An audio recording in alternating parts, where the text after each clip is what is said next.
समाज व पुत्रों के नाम पत्र। यह पत्र लिखने के बाद पिता ने अपने आप को गोली मार दी। लखनऊ के उच्च वर्गीय बूढ़े पिता ने अपने पुत्रों के नाम एक चिट्ठी लिखकर खुद को गोली मार ली।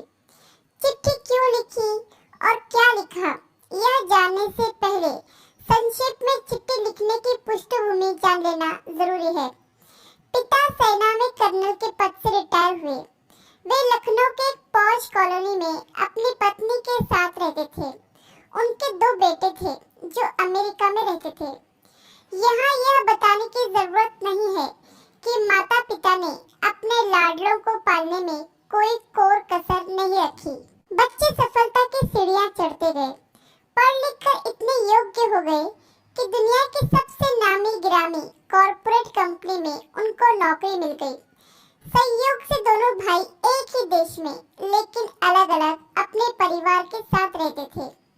एक दिन अचानक पिता ने रुआन से गले से बेटों को खबर दी, बेटे तुम्हारी माँ अब इस दुनिया में नहीं रही। पिता अपनी पत्नी की मिट्टी के साथ बेटों का आने का इंतजार करते रहे।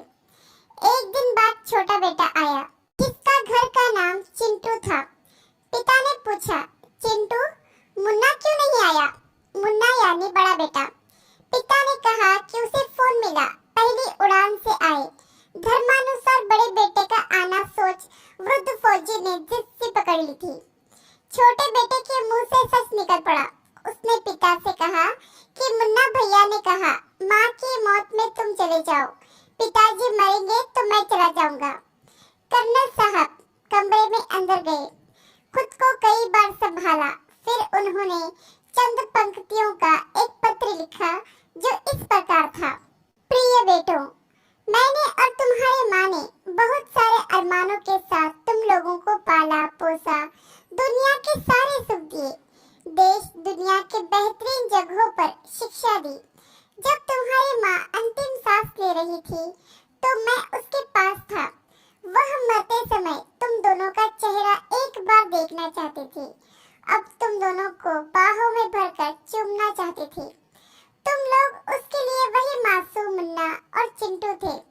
उसकी मौत के बाद उसकी लाश के पास तुम लोगों का इंतजार करने के लिए मैं था। मेरा मन कर रहा था कि काश तुम लोग मुझे ढांढस बांधने के लिए मेरे पास होते। मेरी मौत के बाद मेरी लाश के पास तुम लोगों का इंतजार करने के लिए कोई नहीं होगा। और सबसे बड़ी बात यह कि मैं नहीं चाहता कि मेरी लाश निपटाने के लिए तुम्हारे बड़े भाई को आना पड़े। इसलिए सबसे अच्छा यह है कि अपनी माँ के साथ मुझे भी निपटा कर ही जाओ। मुझे जीने का कोई हक नहीं, क्योंकि जिस समाज ने मुझे जीवन भर धन के साथ सम्मान भी दिया, मैंने उस समाज को असभ्य नागरिक दिए। हाँ, अच्छा रहा कि हम अमेरिका जाकर नहीं बसे, सच्चाई दब जाती। मेरी अंतिम इच्छा है कि मेरे मेडल तथा फोटो बटालियन को लौटा दिए जाए तथा घर का पैसा नौकरों में बांट दिया जाए। जमा पूंजी आदि वृद्ध सेवा केंद्र में तथा आदि सैनिक कल्याण में दी जाए। तुम्हारा पिता। कमरे से ठाई की आवाज आई। कर्नल साहब ने खुद को गोली मार ली। यह क्यों हुआ, किस कारण हुआ, कोई दोषी है या नहीं, मुझे इसके बारे में कुछ नहीं करना। हाँ, यह काल्पनिक कहानी नहीं, पूरी सत्य घटना है। आशा करती हूँ कि आपने कहानी सुनी होगी। इस पर आपकी क्या राय है हमें कमेंट करके जरूर बताइए। कहानी सुनने के लिए आपका धन्यवाद।